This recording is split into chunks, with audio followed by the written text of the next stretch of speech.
할렐루야. 그리스도의 평강 여러분 마음을 주장하게 하시기 바랍니다. 마음을 오늘 또 이렇게 편안하게 가지고 또 적극적으로 오늘 은혜 받아야 되겠다. 하나님 말씀을 주시옵소서, 성령 충만하게 하옵소서 하고 그 마음을 꼭 가지시기를 바랍니다. 한번 은혜 줘봐라 이러고 있으면 절대로 은혜를 못 받고요. 또 그렇게 은혜 돼도 그건 가짜예요. 그건 가짜예요. 예. 그러니까 꼭 하나님의 은혜는 내가 사모하고 모든 말씀에는, 모든 예배에는 하나님의 은혜가 들어있으니까 이게 당연하다고 생각하면 안 돼요. 지금 뭐 5차 유행이라 이렇게 하면서 지금 오늘 갑자기 이렇게 누가 확진이 됐다 이러면서 소식을 받고 오늘 검사하러 간 분들이 많아요. 우리 교회. 예, 갑자기 연락을 받고 검사하러 간 분들이 있는데 그렇게 해가지고 어떻게 되는 건 어쩔 수 없어요. 그러나 그럴 때는 조심하면서 집에 검사만 잘 받고 집에 있어야지 돌아다니고 이러면 안 됩니다. 그럴 때도 돌아다니면 안 돼요. 그러니까 그렇게 해서 또 그럴 때는 어쩔 수 없고 그거 가지고 뭐 어쩔 수 없잖아요. 그걸 가지고 뭐 아이고 뭐 어쩌니 저쩌니 이야기할 거 없고 또 그럴 때는 겸손히 하면 되고. 저는 사실 4주 동안 코로나 이후에 4주 동안 예배를 이렇게 영상으로 송출하고 난 다음에 내가 작정을 하고 또 마음속에 늘 예배 때마다 감사한 마음을 가지고 있어요. 진심으로. 사람이 적든 많든 신경 쓰지 않고 이렇게 예배 드리는 것이 감사한 일이구나. 이번에 특별히 더 그걸 많이 느꼈잖아요.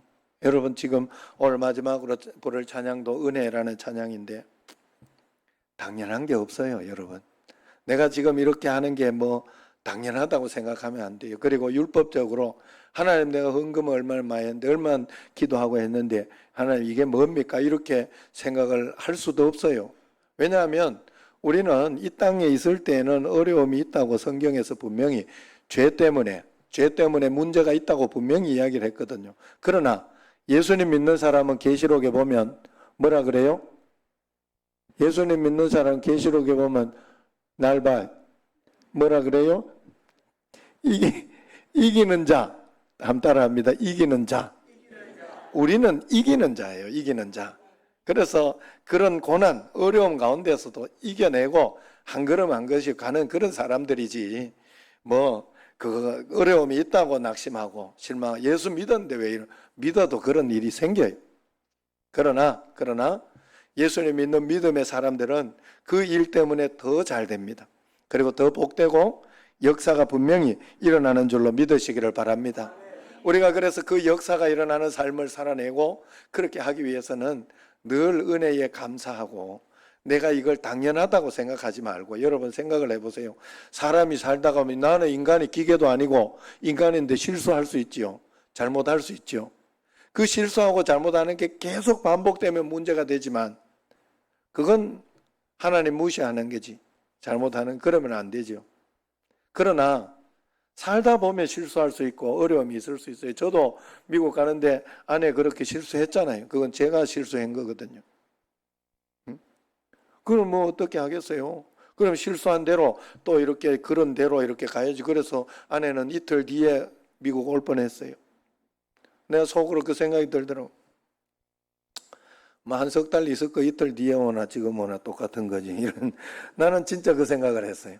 그리고 또 하나님이 이틀 뒤에 오게 하시면 그것도 어쩔 수 없다. 일이 이렇게 꼬이고 해서 불편하고 좀 짜증스럽고 힘들긴 하겠지만 어쩔 수 없다라고 생각을 했어요.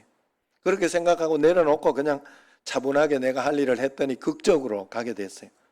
그런데 사실 그렇게 극적으로 비행기를 타고 가면서 아내가 내 평생 처음으로 진짜 아내가 내 손을 옆에 꼭 잡더라.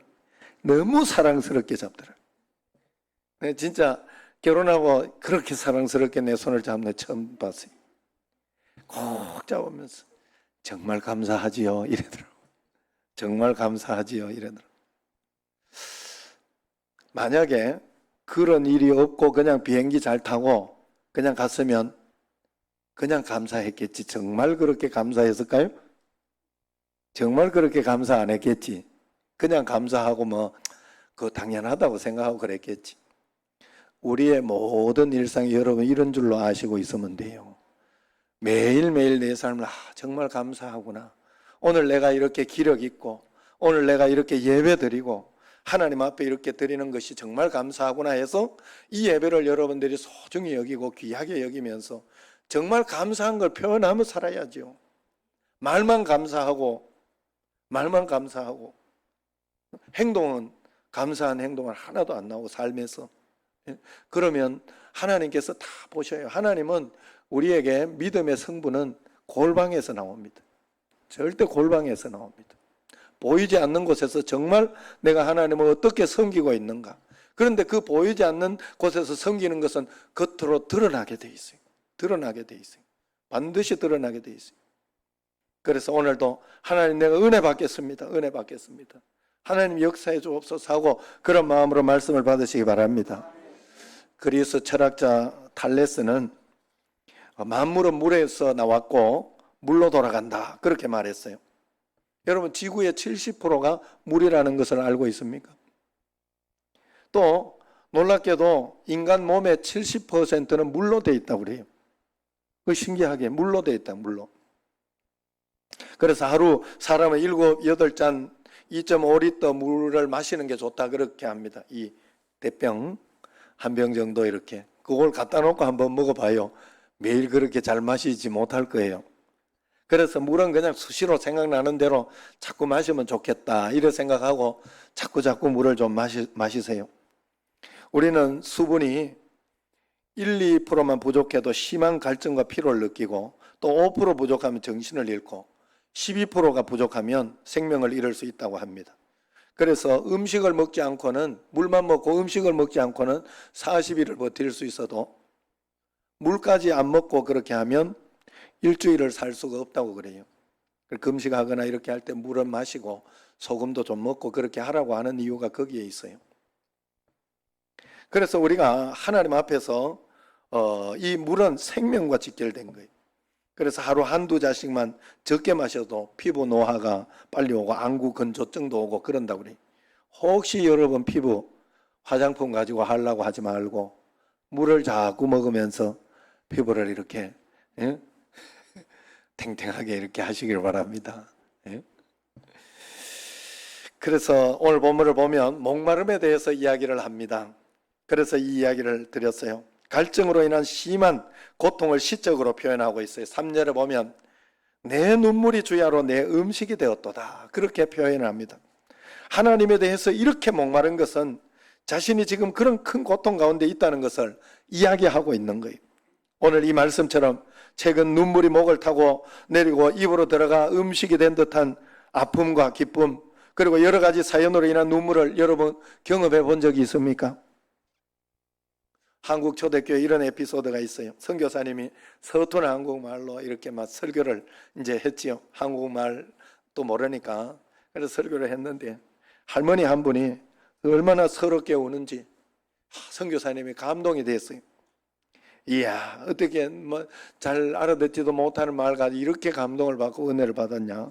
그래서 예배 후에 이제 할머니를 찾아가서 할머니 많이 우시는 바람에 제가 은혜가 되었어요 이러면서 이제 어떻게 해서 이렇게 은혜를 받았습니까? 하고 이야기를 물어봤더니 할머니가 선교사님 눈이 파란 눈인데 어제 죽은 고양이 생각이 나서 선교사님 눈하고 우리 고양이 눈하고 어떻게 그렇게 닮았는지 고양이 생각에 눈물이 철철 났습니다. 이렇게 이야기하더라는 거예요. 여러분 고양이 죽어서 흘린 이런 눈물 말고 하나님이 너무 좋아서 내가 드린 예배에 찬양과 감동이 되고 기도가 은혜가 되고 말씀이 감격스러워 울어보신 적이 있느냐 이 말이에요. 은혜 받을 자격이 없는데 사랑받을 자격이 없는데 하나님의 사랑이 이렇게 크고 은혜가 뜨겁다니 너무 감사하여 목 놓아 울어본 적이 있습니까? 오늘 시편 42편 43편은 한 편의 시라고 볼 수 있어요. 여러분 오늘 이 시를 통해서 그것을 이야기하고 있습니다. 우리에게 그런 감동적인 예배, 기도, 간구를 하나님께 드려야 한다는 것을 이야기하고 있어요. 거기에 제목이 뭐라고 되어 있습니까? 제목이 보면, 표제를 보면 고라 자손의 마스길 이렇게 되어 있어요. 고라 자손의 마스길.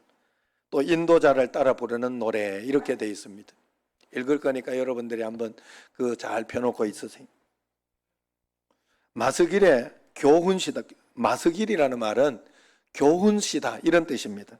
고라 자손이 전한 교훈시다 그렇게 이야기합니다. 몰락한 가문 고라 자손이 신이 되고 찬양 인도자가 되어서 함께 불렀던 그런 찬양시다 이런 뜻이에요. 여러분 고라 자손은, 고라는 여러분들이 잘 압니다. 왜냐하면 제사장 족속 레위의 증손이었는데 이스라엘 광야 시절에 모세를 반역해서 반기를 들고 이러다가 그 땅이 확 꺼지는 바람에, 갈라지는 바람에 땅이 큰 입을 벌리고 삼키듯이 고라를 삼켜버렸죠. 이때 고라의 아들들은 심판을 면했던 거예요. 고라 자식들은 심판을 면했던 거예요. 민수기 26장 11절에 보면 고라의 아들들은 죽지 아니하였더라 이 말씀이 나와요.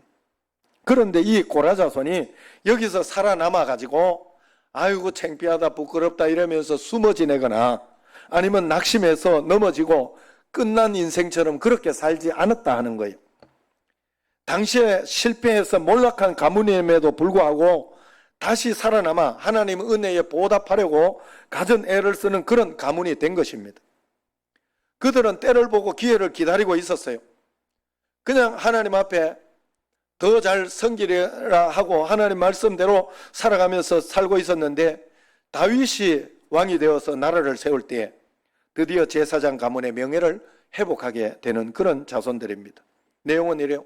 다윗이 나라를 세우려고 할 때 상처받은 자, 빚진 자, 목자 잃은 양같이 방황하던 천민들, 사회에서 억울하게 쫓겨난 노숙인이 되고 깡패무리가 된 민초들, 이런 사람들이 모여들었어요. 바로 이때 고라의 자손들도 다윗의 수하로 들어가게 됩니다. 그리고는 레위 자손으로서 제사장 가문의 명예를 다시 얻게 됩니다. 그리고 다윗이 위기를 만날 때마다 군사가 되어서 다윗을 보호하고 다윗을 지켜주는 그런 일을 감당하는 거예요. 고라 자손은요, 다윗이 아들 압살론의 난을 만나 측근 몇 명을 데리고 망명길에 오를 때 다윗을 보호하고 충성을 다했다 하는 거예요. 그 망명길에 예배조차 할 수 없어 눈물 짓는 왕의 신앙과 왕의 마음을 보고 함께 마음을 아파한 거예요. 그때 예배시를 지은 것이 바로 이 42편, 43편이에요. 조상은 하나님의 지도자를 비난하고 반역하다가 멸망했습니다. 그러나 고라 자손들은 수치 가문의 자손이 되었지만 절망하지 않고 포기하지 않고 가문을 다시 일으킨 거예요. 더욱이 포로 시기에 위험한 때에는 성전제사 음악활동 포로로 갔으니까 그것을 못하잖아요. 그럴 때에는 성전의 문지기가 되어서 그렇게 활동한 멋진 자손이 바로 고라 자손입니다. 회복이 있는 종교, 다시가 있는 종교, 다시 시작할 수 있는 종교, 이것이 기독교요 우리의 믿음인 줄로 믿습니다. 망했으나 다시 일어날 수 있고, 죄를 지었으나 다시 회개할 수 있고, 버림받았으나 다시 사랑받을 수 있다는 메시지가 오늘 본문 제목 고라 자손의 마스길이라는 그 메시지입니다. 고라 자손의 이름이 안 있었겠습니까? 고라 자손 중에 박영준이도 있을 것이고 박요셉도 있을 것이고, 그래서 그 사람 중에 누군가 하나를 이렇게 찬송시를 지었으면 박영준의 마스길 뭐 이렇게 한다든가 그렇게 할 수도 있었을 거예요. 그런데 굳이 그 이름을 부르지 않고 고라 자손이라 합니다. 차라리 고라 자손이라는 것은 숨기고 싶었을 텐데 굳이 그렇게 부르는 거예요. 고라의 그 엄청난 실수, 그것을 회복하며 나는 반성하고 살아가고 있다. 다시는 거기로 내가 돌아가지 않으리라 생각을 하고 그 이름을 기억하면서 그것을 나타내고 살고 있다. 그런 뜻이 아니겠습니까? 저도 사실은 우리 아버지 치부나 어떤 그런 것도 우리 가정에 나쁜 어떤 그런 일들을 제가 여러분들에게 자꾸 이야기하는 것은 지금 내가 그렇게 살고 있거나 아니면 그런 방식으로 우리 집이 여전히 그렇게 살고 있다면 이야기를 못할 거예요. 부끄러워서. 그러나 지금 우리 자손들은 아버지처럼 그렇게는 살지 않는다 하는 뜻이 들어있고, 또 지금 어려운 가운데 고난 가운데 있는 사람들도 절대로 낙심하고 포기하지 마라 하는 뜻이 거기에 분명히 있어요. 오죽 힘들었으면 여러분 저는 분명하게 생생하게 기억나요. 어린애가 6학년 이제 지나고 중학교 가는 애가 하늘을 쳐다보고 그 갈동 넘어가는 그 길, 그 골목에 내가 하늘을 쳐다보고 야, 우리 집은 왜 이렇지? 우리 아버지는 왜 저 모양이지? 우리 집은 가망이 없겠다. 이런 생각을 했어요. 내가 너무 황당했어요. 너무 속상하고 너무 답답하고. 여러분 그렇지만은 하나님만을 붙잡고 주님과 함께 갔을 때 계속해서 그렇게 살지는 않아요. 그리고 늘 뭐 할아버지, 어머니, 뭐 또 아버지조차도 날 봤지 그러면서 나처럼 살아서는 안 된다. 늘 그 이야기를 해줬어요. 그러면서 그렇게 했지만 뭐 그 말 듣고 애는 건 아니에요. 하나님을 믿었기 때문에 하나님을 바로 믿으면 계속 그렇게 살 수는 없어요. 계속 그렇게 사는 건 믿은 게 아니기 때문에 하나님 앞에서 바르게 정직하게 주님 뜻 가운데서 살려고 애를 쓰고 하나하나 그렇게 사는 게 하나님 믿는 거죠. 난 괜찮다 하는 그런 글이 있어요.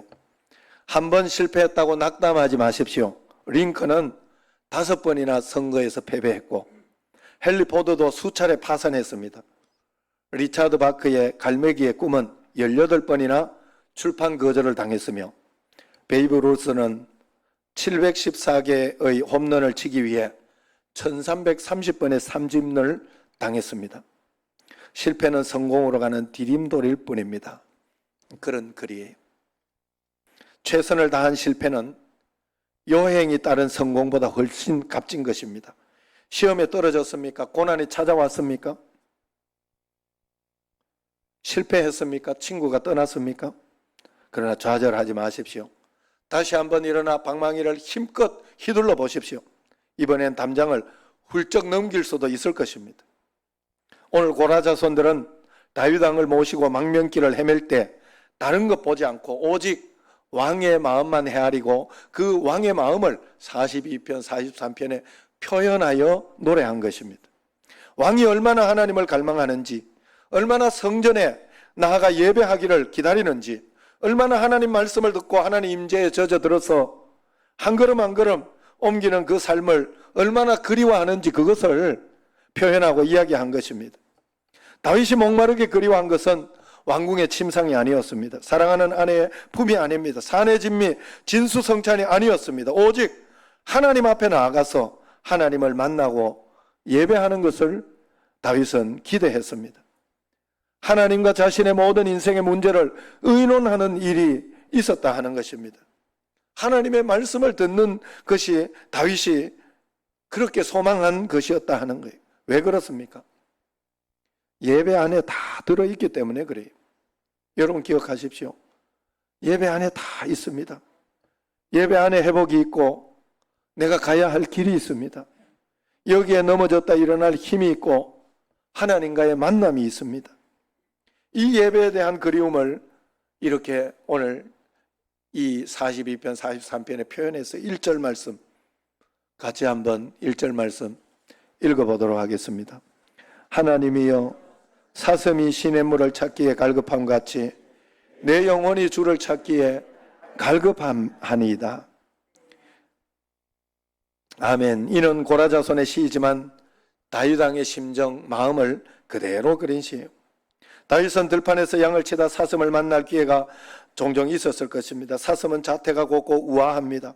평소에는 조용하고 얌전한데 목이 마르면 달라지는 거예요. 어떤 동물보다 더 큰 소리로 꽥꽥거리고 금방 죽을 것처럼 헐떡거리고 이리 뛰고 저리 뛰면서 미친 듯이 물을 찾아 헤맨다고 합니다.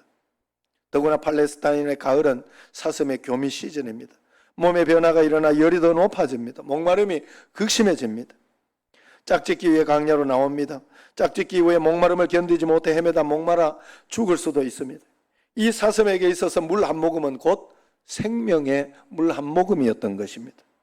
마실 물을 찾지 못하면 소리 지르다가 두 눈을 무릅뜨고 죽어가는 사슴이 허다했어요. 이 물 한 모금의 가치란 이때 어마어마한 가치가 되는 거예요.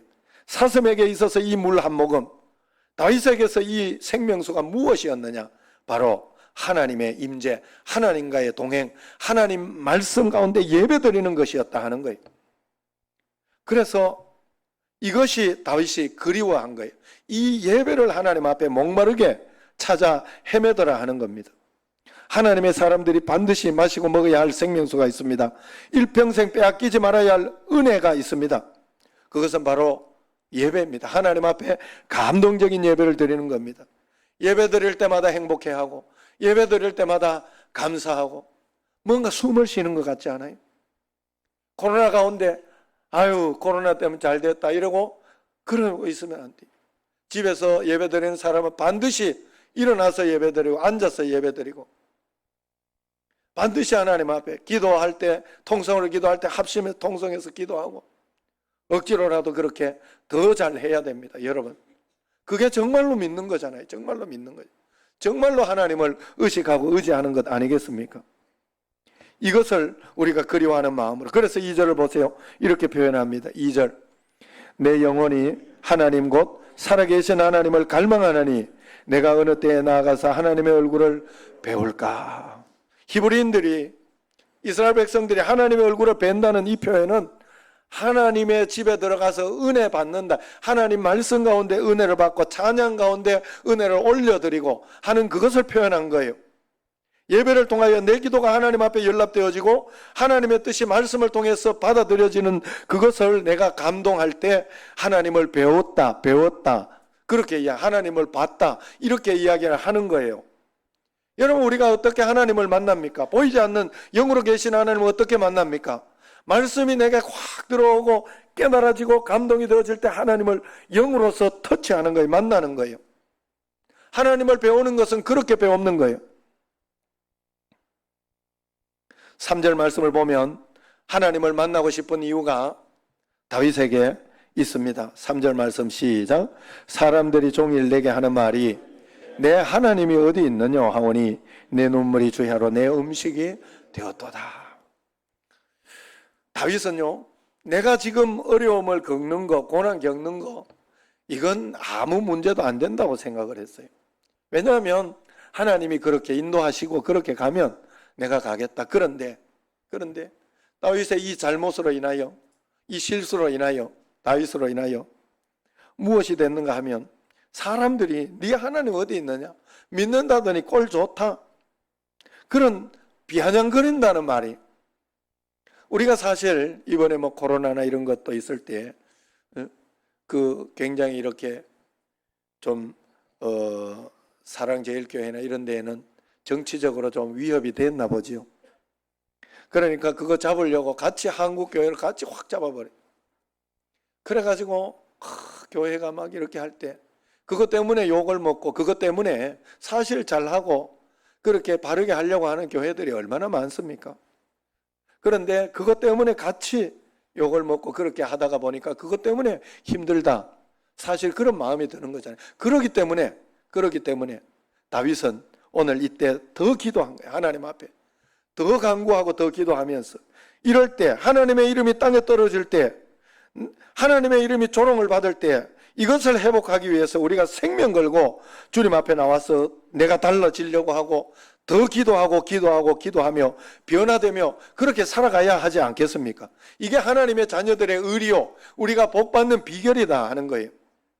인생을 살아가면서 고난을 많이 당합니다. 직장에서 해고를 당하기도 하고 사업을 접어야 할 때도 있고 불치병으로 고생을 할 때도 있을 것입니다. 자식이 방황하고 실패하고 이혼하며 살아가는 사람도 있을 것입니다. 그러나 이런 실패, 아픔보다 더 고통스러운 것은 세상 사람들의 조롱일 것입니다. 그래서 우리는 기도해야 합니다. 그래서 하나님께 더 나아가서 하나님의 이름을 위하여 나를 살려주십시오. 하나님의 이름을 위하여 내 자식 살려주십시오. 하나님의 영광을 위하여 내 환경 달라지게 해주십시오. 변화되게 해주세요. 내가 바뀌겠습니다. 하나님의 이름만이 거룩하여지기를 원합니다. 그렇게 주님 앞에 기도해야 할 줄로 믿습니다. 오늘 이 기도가 바로 이 시편 42편 43편의 이 찬송시가 바로 다윗의 이런 기도다 하는 거예요. 그 마음을 표현한 것이다 하는 거예요.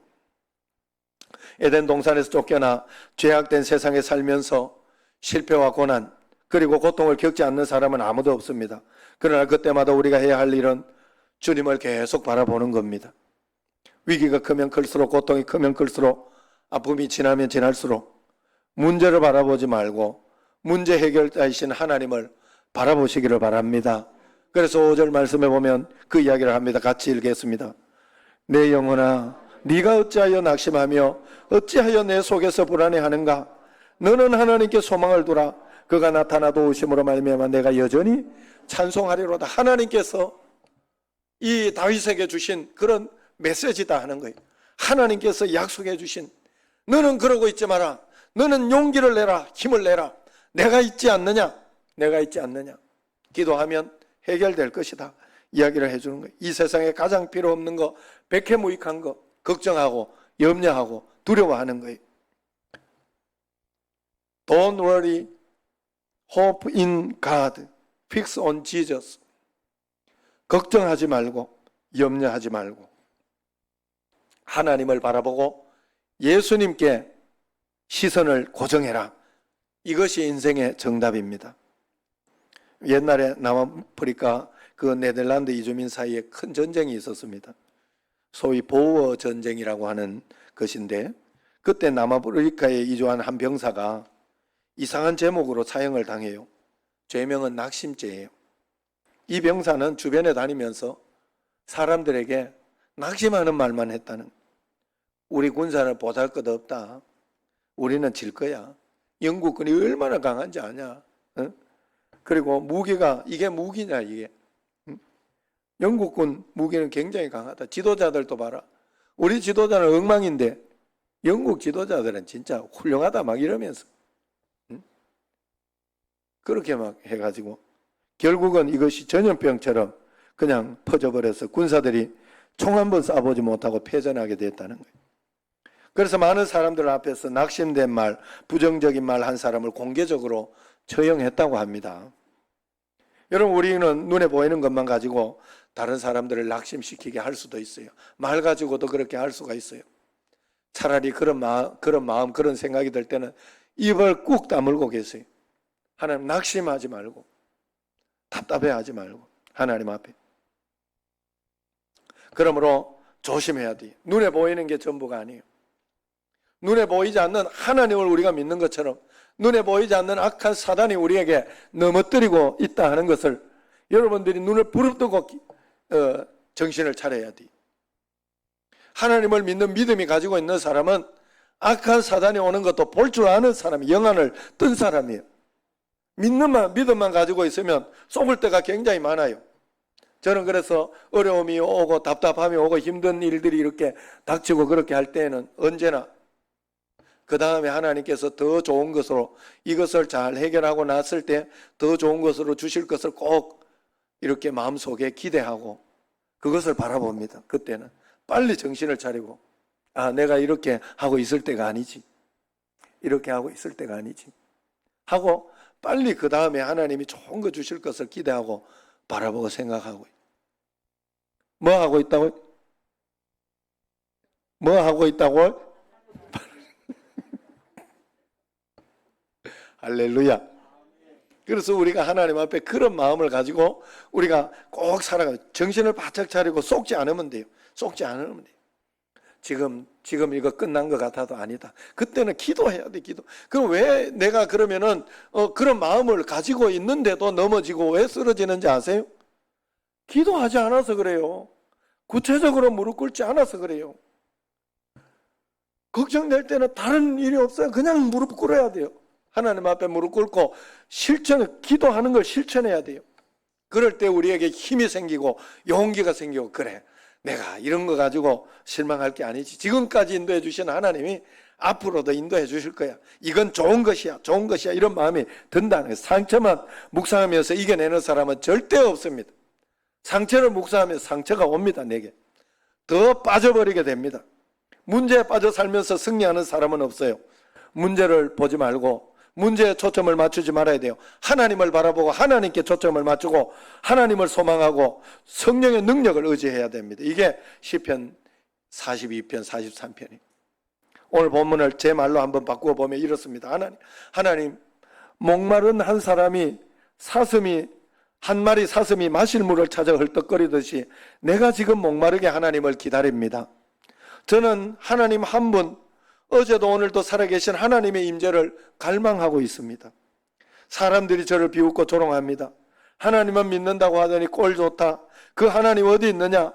그 말이 제 가슴을 아프게 하고 기도 중에 하염없이 눈물이 흘러납니다. 그러나 주님은 지금 내 영혼에 말씀하고 있습니다. 영준아, 제발 낙심하지 말고 불안해하지 마라. 영준아, 나에게만 소망을 두고 나를 찬양하려무나. 이것이 바로 오늘 말씀이에요. 여러분, 예배에 임재하신 하나님의 능력에 사로잡히는 여러분 되시기를 바랍니다. 예수님께 목마른 인생, 하나님의 능력에 사로잡히는 인생, 하나님께 예배하는 일에 실패가 되지 않는 성도 꼭 되시기를 바랍니다. 우리가 오직 주님께만 목마르고 주님을 바라보면 하나님은 우리 인생의 목마름을 시원하게 매일매일 해결해 주실 줄로 믿습니다. 기도하겠습니다. 하나님 아버지, 저희들이 목마릅니다. 주님 없이는 살 수가 없습니다. 매주일 드리는 예배, 매일 드리는 새벽 기도, 하나님 앞에 우리 삶에 엄청난 갈증을 해소하는 그 물이 되는 줄로 믿습니다. 하나님 성령의 은혜로, 성령의 충만함으로 예배의 물을 잘 적시어 매일매일 힘을 얻고 능력을 얻어 살아가는 저희들이 꼭 되게 하여 주옵소서. 예수님 이름으로 기도드리옵나이다. 아멘.